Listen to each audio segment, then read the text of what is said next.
요한계시록 21장 1절에서 5절까지 보겠습니다. 또 내가 새 하늘과 새 땅을 보니 처음 하늘과 처음 땅이 없어졌고 바다도 다시 있지 않더라. 또 내가 보매 거룩한 성 새 예루살렘이 하나님께로부터 하늘에서 내려오니 그 준비한 것이 신부가 남편을 위하여 단장한 것 같더라. 내가 들으니 보좌에서 큰 음성이 나서 이르되 보라, 하나님의 장막이 사람들과 함께 있음에 하나님이 그들과 함께 계시리니 그들은 하나님의 백성이 되고 하나님은 친히 그들과 함께 계셔서 모든 눈물을 그 눈에서 닦아주시니 다시는 사망이 없고 애통하는 것이나 곡하는 것이나 아픈 것이 다시 있지 아니하리니 처음 것들이 다 지나갔음이로라. 보좌에 앉으신 이가 이르시되 보라, 내가 만물을 새롭게 하노라 하시고 또 이르시되 이 말은 신실하고 참되니 기록하라 하시고. 아멘. 이 말씀을 통하여 그날이 오면 우리가 세상을 살면서 어떠한 한 날을 기대하는 경우가 많이 있습니다. 열심히 돈을 벌어서 저축을 해서 집을 산 다음에 이사하는 날, 그 이사하는 날을 얼마나 고대를 합니까? 우리가 이제 집을 샀다 하면서 거기에 어떠한 가구를 들여놓을까, 어떻게 살림을 할까 하면서 참으로 가슴이 부푼 날을 보냅니다. 그날을 기대하게 되어 있습니다. 신랑 신부가 서로 사랑해서 이제 결혼하는 날, 결혼식을 올리는 날을 또 얼마나 기대를 합니까? 사람들에게는 이렇게 기대하는, 소망하는 그러한 날들이 있습니다. 모든 인류의 문화 가운데 보면은 항상 어떠한 천지개벽의 날, 모든 세상의 문제가 해결되는 날, 온 인류가 평화스럽게 지내는 날, 온 인류가 풍성하게 번영된 삶을 사는 날, 그러한 날을 기대하는 것이 전 세계 모든 인류 가운데 다 있습니다. 그래서 유토피아라고 하고 천지개벽의 날, 이러한 날을 기대를 합니다. 왜냐하면 우리가 우리의 삶을 살면서 우리의 인생이 너무나 고통스럽고 힘들고 어렵고 사는 것이 쉽지 않고 슬픔이 많고 마침내 죽음을 맞게 되는 비참한 결말을 맞게 되니까 온 인류의 마음 가운데 이 모든 문제를 해결하고 슬픔도 없고 고통도 없고 죽음도 없는 그날을 기대하게 되어 있습니다. 그래서 믿지 않는 사람들조차도 어떤 그 날을 기대하는 것이 인류의 모든 문화 가운데 다 있습니다. 우리가 또 세상을 살면서도 희망적인 날, 모든 문제가 해결되는 날, 안정이 되는 날, 그런 날을 다 기대를 합니다. 암 환자들은 특별히 5년이 지나면 완치 판결을 받기 때문에 1년 지날 때마다 아이고 그날이 언제 오나 이렇게 생각하면서 기다립니다. 그래서 마침내 5년이 지나고 나면 아이고 완치 판정 이제 받았구나. 물론 완전히 안심할 수는 없지만 그래도 그날이 오면은 참으로 기쁨에 차일 수밖에 없는 것입니다. 그래서 우리가 모든 인류의 모든 문제들, 죄악들, 슬픔들, 고통들 이걸 다 해결할 수 있는 그날을 모든 인류가 기대하지만 그들이 바라는 것은 막연한 소망에 불과합니다. 그러나 우리 믿는 자들에게는 확실한 그날이 있습니다. 확실한 소망이 있다는 것입니다. 그것이 오늘 요한계시록 21장 1절에서 5절에 나오는 말씀이 아주 단순한 말씀이고 어떻게 보면은 구체적이지도 않고 막연한 말씀인 것 같지만 이 말씀은 하나님이 우리에게 말씀해 주신 확실한 말씀이고 확실한 소망이고 하나님이 창세전에 예정하셨던 계획하셨던 그 계획을 이루실 그 날이라는 것입니다. 하나님이 계획해서 이루실 그 날이기 때문에 우리의 소망은 확실하다는 것입니다. 그래서 우리가 이 말씀을 통하여 우리의 삶이 쉽지 않고 어렵고 고통이 있고 고난이 있고 온전한 평화와 안전이 없는 이 세상 가운데서 그날을 우리가 기대해야 된다는 것입니다. 하나님이 이루실 그 하나님의 나라, 하나님의 역사, 마지막에 예수님이 오셔서 이루실 온 인류 가운데 이루실 택한 백성들 가운데 특별히 이루실 그날을 우리가 기대해야 된다는 것입니다. 그래서 우리가 그 말씀을 기대를 하면서 소망 가운데 우리의 삶을 살아야 된다는 것입니다. 오늘 21장 1절에서 5절 말씀은 21장 원래는 21장 1절에서 8절이 한 단락인데 1절에서 5절까지가 주된 내용이고 6절과 8절은 또 보충하는 그러한 내용입니다. 오늘 1절부터 5절 말씀은 참 문학적으로 아름다운 말씀이에요. 왜냐하면 2절과 3절이 가장 중심적인 내용이고 1절에 있는 내용과 5절, 그 다음에 1절 하반절에 있는 내용과 4절 이렇게 대응이 되면서 이렇게 앞에와 끝에 것이 이렇게 대응이 됩니다. 대응이 되면서 아름답게 꾸며지면서 2절과 3절이 가장 중심부에 있는 내용으로 꾸며지고 있습니다. 여기 1절의 앞에 보면은 새 하늘과 새 땅이 나오지 않습니까? 근데 끝에 보면은 내가 만물을 새롭게 하노라. 그 다음에 2절 중간에 보면은 처음 하늘과 처음 땅이 없어졌다. 근데 4절 끝에 보면은 처음 것들이 다 지나갔습니다. 이렇게 앞뒤로 대조되면서 이렇게 중간을 향해서 나아가고 있습니다. 1절과 5절, 1절 중반부와 4절 이렇게 연결이 되면서 이 2절과 3절을 띄우는, 강조하는 그러한 아름다운 구조로 되어 있습니다. 그래서 그날이 오면 어떻게 되나?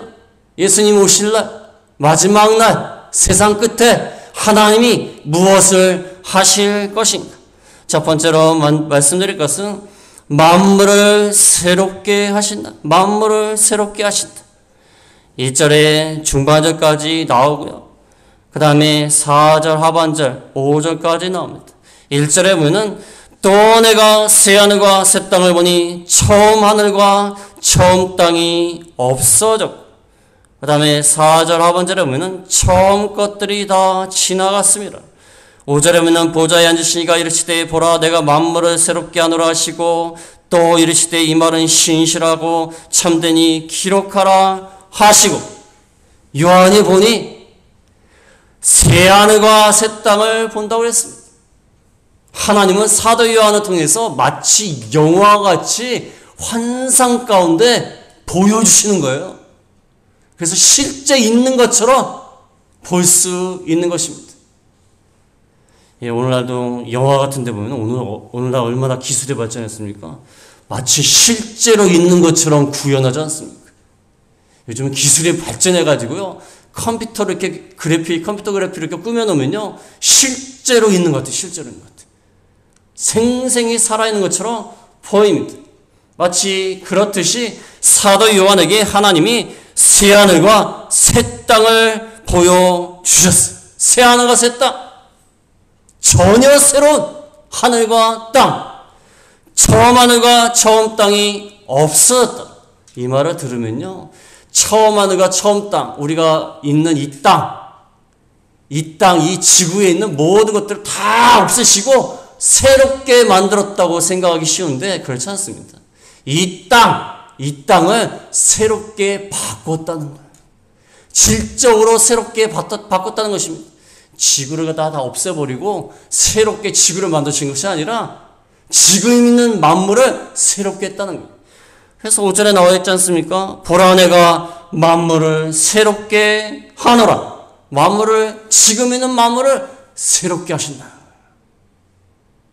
왜 새롭게 합니까? 이 세상이 어떻길래 새로워집니까? 여러분 왜 새 물건을 왜 사십니까? 새로운 옷, 새로운 차, 새로운 집, 새로운 물건을 왜 사십니까? 지금 있는 물건이 망가지고 고장이 나고 써먹지를 못하겠고 차라리 새 거 사는 게 낫다 하면서 새 거 사시는 거 아닙니까?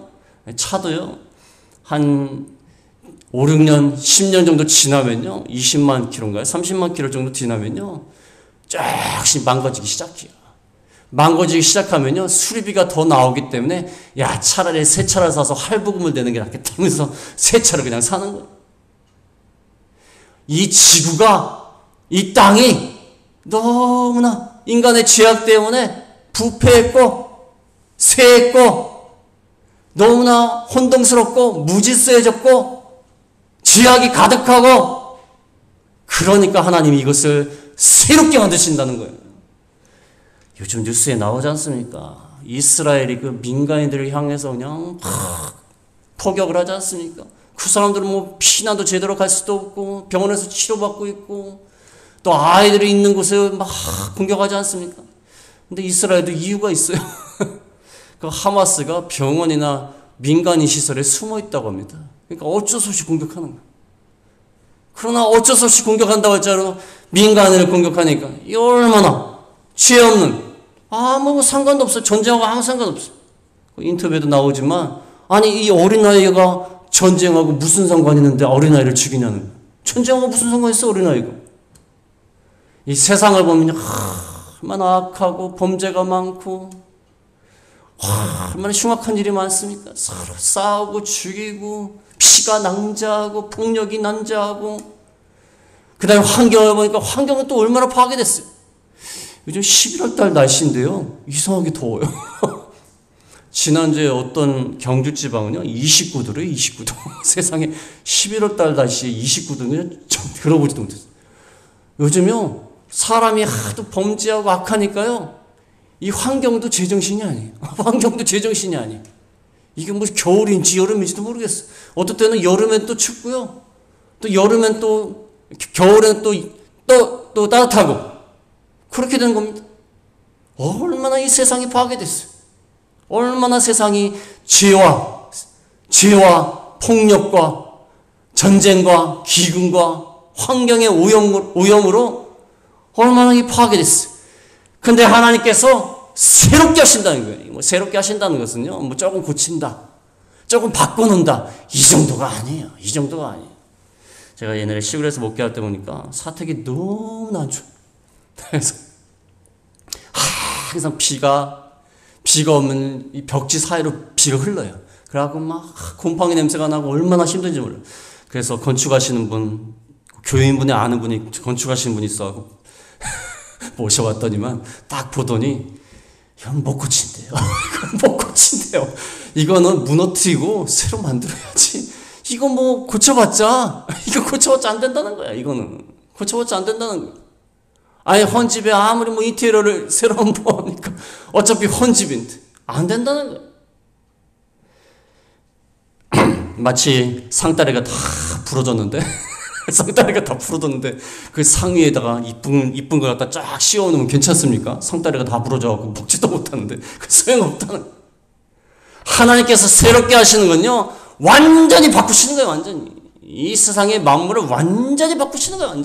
완전히 바꾸셔갖고 완전히 새롭게 하시기 때문에 오죽하면은 처음 하늘과 처음 땅이 없어진 것 같은 거예요. 처음 것들이 다 지나갔다는 거예요.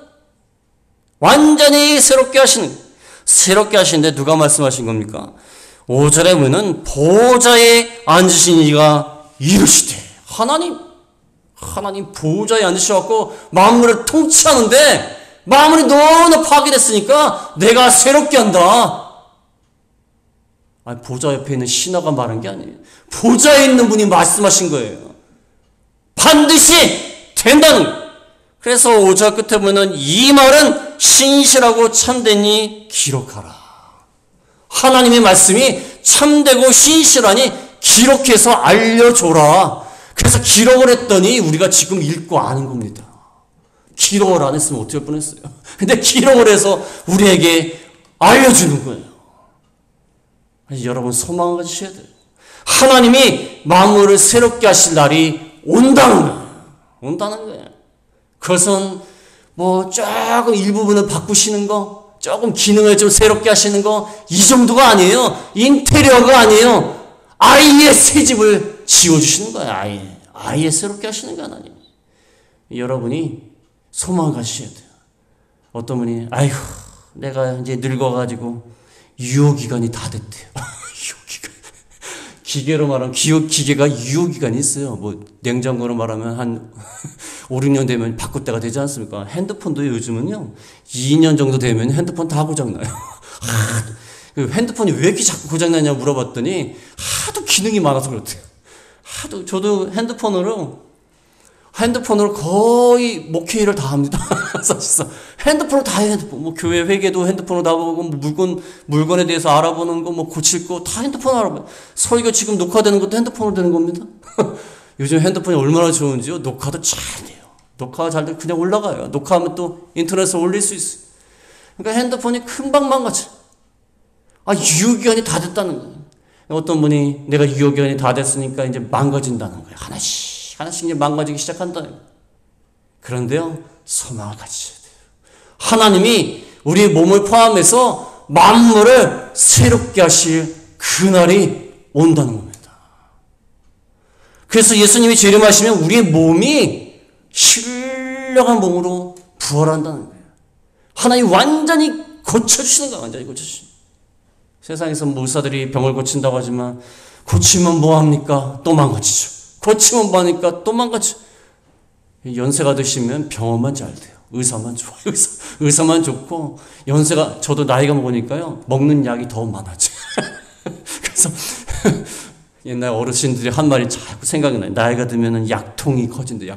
약통이 많아지고 병원만 간대. 병원만. 이제 그 말이 무슨 말인지 여러분한테 죄송하지만 그 말이 무슨 말인지 알 것 같아요. 그러나 하나님이 만물을 다 새롭게 하신다. 이 파괴된, 이 오염된 처음 하늘과 처음 땅이 다 없어지는 거예요. 없어지는 거예요. 완전히 바꾸는 겁니다. 하나님은 능히 그렇게 하실 수 있어요. 왜 그렇습니까? 무에서 천지 만물을 창조하신 분이기 때문에. 천지 만물을 아무것도 없는 곳에서 천지 만물을 창조하신 분인데 이미 있는 것을 못 바꾸시겠습니까? 말이 안 되지 않습니까? 아무것도 없는 곳에서 천지 만물을 창조하시고 우리의 생명을 창조하셨지 않습니까? 우리가 어디서 태어났습니까? 물론 우리 어머니 아버지가 통해서 났지만 어머니 아버지는 또 어디서 태어났어요? 할아버지를 통해서 나왔겠죠. 할아버지는 또 어디서 나왔겠어요? 쭉 올라가다 보면 누가 나오겠습니까? 하나님 만드신 거예요. 그렇지 않습니까?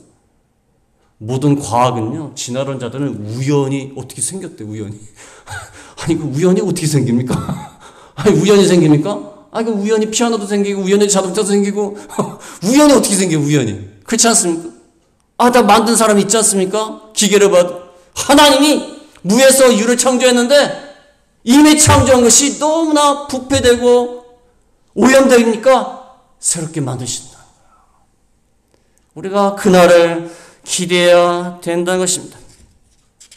그 다음에 두 번째로 말씀드릴 것은, 하나님이 그날이 오면 악의 근원을 제거하신다. 악의 근원을 제거하신다. 1절 하반절에 보면은 1절 하반절에 바다도 다시 있지 않더라. 4절에 보면은 4절에 모든 눈물을 그 눈에서 닦아 주시니 다시는 사망이 없고 애통하는 것이나 곡하는 것이나 아픈 것이 다시 있지 아니하리니.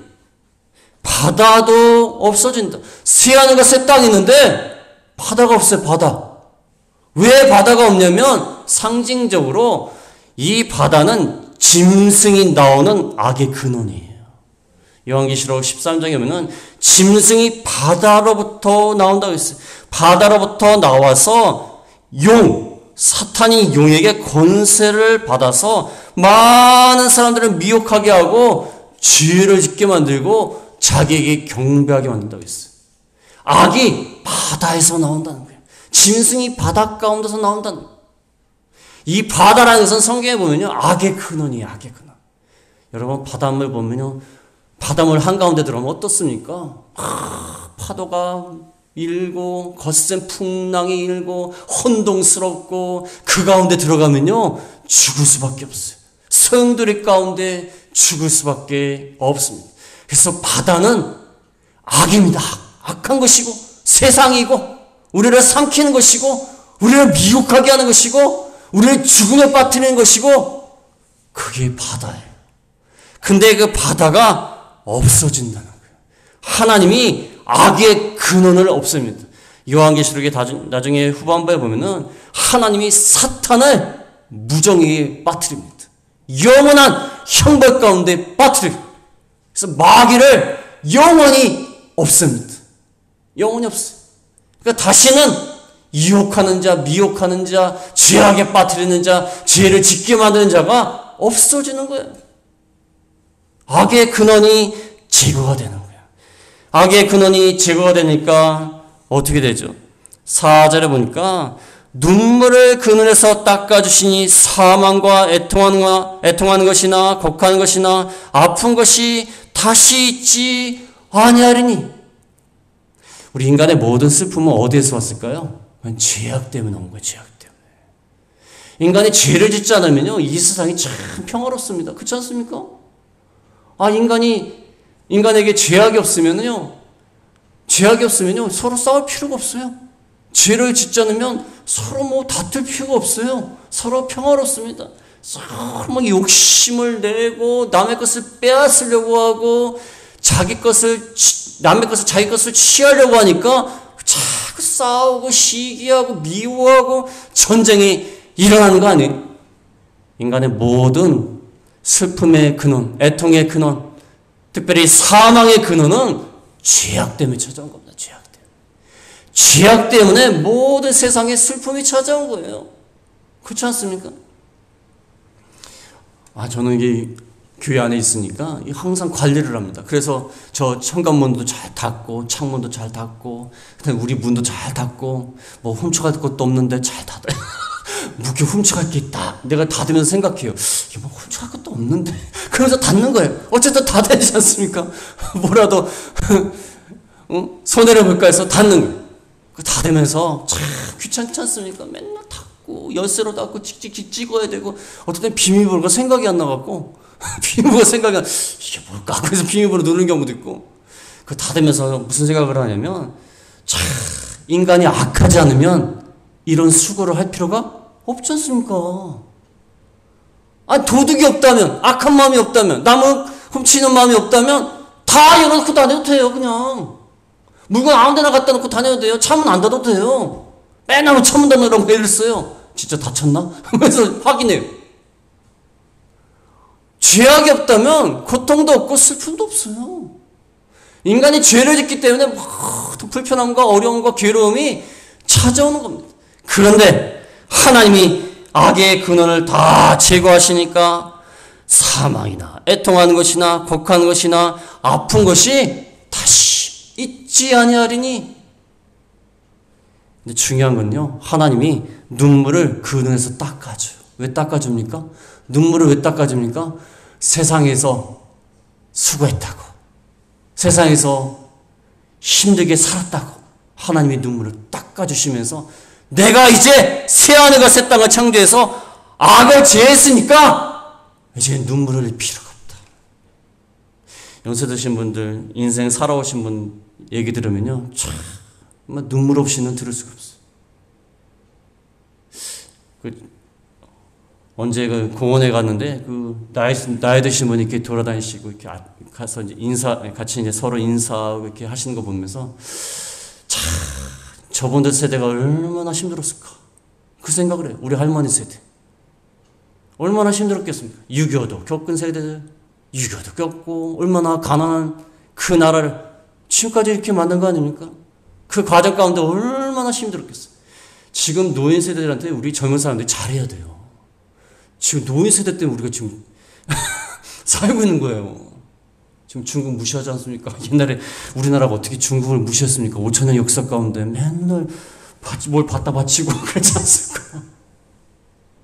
그나마 강대국도 우리가 무시하고 있어요. 물론 무시하면 안 되겠지만 그만큼 살고 있는 것은요, 그래도 저 노인들 세대 때문에 이렇게 된 겁니다. 그분들 얘기 들으면 얼마나 오랫동안 눈물을 흘리시면서 인생을 살아왔겠어요. 눈물 없이는 들을 수가 없어요. 얼마나 인생들이 고통스럽게 살고 있습니다. 그러나 하나님 앞에 우리가 가면, 그날이 오면 하나님께서 그 눈물을 다 닦아주시는 거예요. 전 이 말씀이 제일 좋습니다.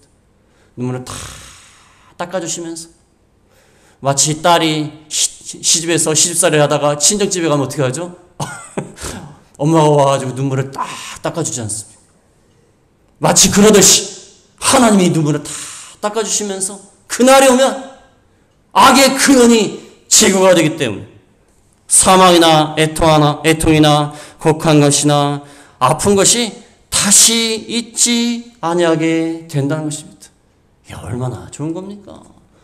악 때문에 다 앓게 된 겁니다. 죄악 때문에 슬픔이 다 찾아온 거예요.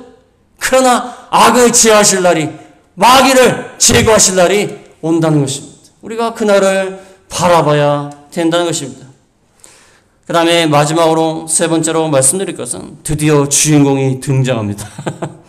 세 번째는 하나님의 완전한 임재와 교제. 그날이 오면 하나님의 완전한 임재와 교제 가운데 있게 됩니다. 2절부터 3절에 보면 또 내가 보매 거룩한 성 새 예루살렘이 하나님께로부터 하늘에서 내려오니 그 준비한 것이 신부가 남편을 위하여 단장한 것 같더라. 내가 들으니 보좌에서 큰 음성이 나서 이르되 보라 하나님의 장막이 사람들과 함께 있음에 하나님이 그들과 함께 계시리니 그들은 하나님의 백성이 되고 하나님은 친히 그들과 함께 계셨어. 이제 모든 만물을 새롭게 하신 다음에 이 만물을 새롭게 하신 이유가 나와요. 그 주인공이 나옵니다. 그 주인공은 새 예루살렘 교회 공동체, 바로 우리 성도들입니다. 우리 성도들, 이 단체 성도들의 교회를 위해서 만물을 지금 새롭게 하시는 거예요. 만물을 다 새롭게 한 다음에 악을 다 제거한 다음에 거룩한 성 새 예루살렘이 하늘에서부터 하나님께로부터 내려오는 거예요. 새 예루살렘 성이 내려오는 것입니다. 거룩한 성이 내려오는 것입니다. 이 하나님의 공동체, 교회 공동체, 천상에 있는 교회 공동체는 완전한 교회 공동체. 그건 죄가 없어요. 죄악이 없습니다. 하나님은 영원토록 출구하는 것입니다. 그러나 이 지상에 있는 교회는 어떻죠? 지상에 있는 교회는 참 문제가 많아요. 목사님들끼리 모이면요, 문제 없는 교회를 제가 찾아본 적이 없어요. 정말 문제가 많아요. 정말 문제가 많습니다. 큰 교회는 큰 교회대로 문제가 많고, 작은 교회는 작은 교회대로 문제가 많고, 문제의 내용이 다르지 다 문제가 돼 있어. 싸우는 교회, 나눠지는 교회, 너무 어려운 교회, 시험거리가 있는 교회, 이단에 넘어가는 교회, 뭐 별교회가 다 있어요. 별교회가 다 있어요. 세상의 교회는요, 전투하는 교회예요. 전투하는 교회. 마귀와 싸우는 교회, 죄악과 싸우는 교회. 그 죄악과 싸우는 사람들이 모이는 곳이, 그러니까 심각한 거예요. 심각하고 어려움이 많고 갈등이 많고. 그러나 새 예루살렘, 저 하늘에 있는 교회는 완벽한 교회예요. 근데 그 완벽한 교회 새 예루살렘이 지상으로 내려오는 거예요. 그 말은 지상이 새 예루살렘, 천상에 있는 새 예루살렘처럼 된다는 겁니다. 온전한 교회 공동체가 된다는 겁니다. 된다는 거예요. 어떤 분이 왜 이렇게 교회가 문제가 많니? 교회가 상당히 좋은 곳이라고 생각해서 나왔는데 교회가 정말 문제가 많다는 거예요. 어쩔 수 없어요. 그날이 오기 전까지는 어쩔 수 없어요. 그런데 하나님의 교회, 새 예루살렘이 하나님께로부터 내려오면요, 그거는 온전한 평화와 온전한 사랑과 온전한 기쁨이 있는 교회가 된다는 겁니다. 이 지상이 다 교회가 되는 거예요. 하나님께서 함께 하시기 때문에. 그래서 3절에 뭐라고 나와있죠? 하나님의 장막이 사람들과 함께 있음에 하나님이 그들과 함께 계시리니. 옛날에는요, 하나님의 성막에, 구약시대에는 하나님의 성막 안에 들어가려면요, 제사장밖에 못 들어가고요, 지성소 안에는 대제사장이 1년에 한 번밖에 못 들어가요. 얼마나 하나님을 뵙기가 힘들어요. 근데 그 하나님의 장막이 우리 가운데 거하시게 된다는 거예요. 하나님과 완전히 공동체가 되고 하나님과 완전한 교제 가운데 하나님의 임재가 우리 가운데 임하시는 그러한 날이 온다는 것입니다. 그래서 성전 건물이 필요 없어요. 하나님이 다 이 지상에 계시기 때문에 하늘에 계신 하나님께서 이 땅에 오셔서 우리 가운데 거하시고 우리와 함께 계시기 때문에 이제 뭐 성전 건물도 필요 없고 교회 건물도 필요 없어요. 하나님이 온전히 우리 가운데 함께 하신다는. 그래서 그들은 하나님의 백성이 되고 하나님은 친히 그들과 함께 계시는 그런 하나님의 온전한 임재와 교제 가운데 거할 그날이 온다는 것입니다. 근데 우리가 평상시에 살면서 하나님의 임재와 교제를 좀 누리지 않습니까? 하나님이요, 그날이 오기 전까지 좀 맛을 보라고 우리에게 좀 왜 아파트를 구경하러 가보면 샘플 하우스가 있습니다. 샘플 하우스 딱 들어가면 그 아파트와 똑같은 그 샘플로 지은 하우스가 있지 않습니까? 그렇지만 그건 우리 집은 아니에요. 거기서 계속 살 수는 없어요. 그냥 봐야지. 보고서 이 아파트가 괜찮구나, 방이 몇 개고 괜찮구나 생각하지 않습니까? 마치 그렇듯이 우리가 믿음 생활 잘하고 기도 많이 하고 이러면요, 그 천상의 그 즐거움을 어느 정도 맛봅니다. 맛을 봐요. 순간순간 우리가 맛을 봐요. 그래서 성령이 충만할 때는요, 그렇게 기분이 좋아요. 어떤 분이 기도하시다 춤을 추고 몰래 춘대요. 몰래. 남들이 보면 정신 나간 사람 할까봐 몰래 춘대요. 너무 기분이 좋으면 춤을 추신대요. 다윗처럼 춤을 추신대요. 그 천상의 기쁨을 어느 정도 맛을 보는 거예요. 그러다가 그날이 오면 하나님의 예루살렘 성이 하나님과 함께 내려오는 겁니다. 새 예루살렘 공동체가 내려오고 하나님의 장막이 거하셔서 영원토록 거하신다. 그 말입니다. 이게 얼마나 감격스러운 말입니까? 그런데 새 예루살렘이 어떻게 내려오냐면 2절에 보면 그 준비한 것이 신부가 남편을 위하여 단장한 것 같더라. 신부가 결혼할 날이 오면 어떻게 하죠?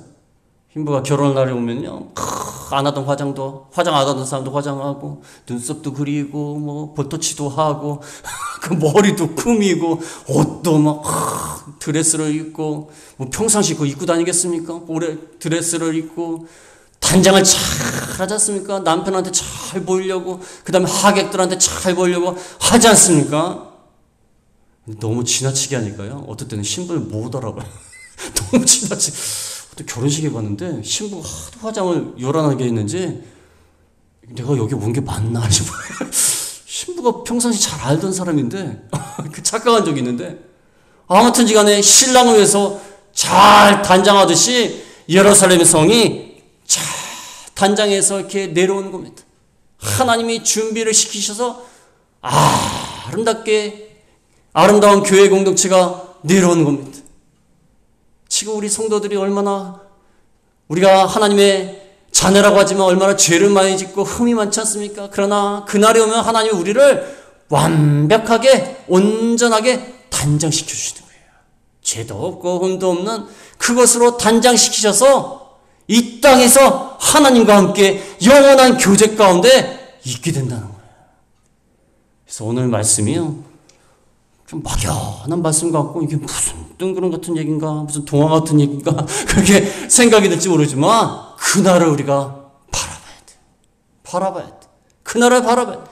우리의 삶이 힘들고 우리의 삶이 어렵고 우리의 삶이 슬픔이 많아도 그날이 오면 하나님이 온 세상을 바꾸시고 새롭게 하시고 악을 다 제거하시고 하나님과 온전히 우리가 마치 단장이 된 듯이 죄가 없이 하나님과 온전한 교제를 누릴 그날 우리가 바라봐야 돼요. 그래서 소망 가운데 있어야 돼. 아휴, 내가 아무리 교회를 다니면 뭐하냐, 요모양 꼴을 사는데, 그렇게 생각하지 마시고 하나님을 바라봐야 돼요. 그날을 우리가 바라보면서 소망 가운데 있는 저희가 다 되겠습니다. 말씀을 생각하시면서 잠시 기도하겠습니다.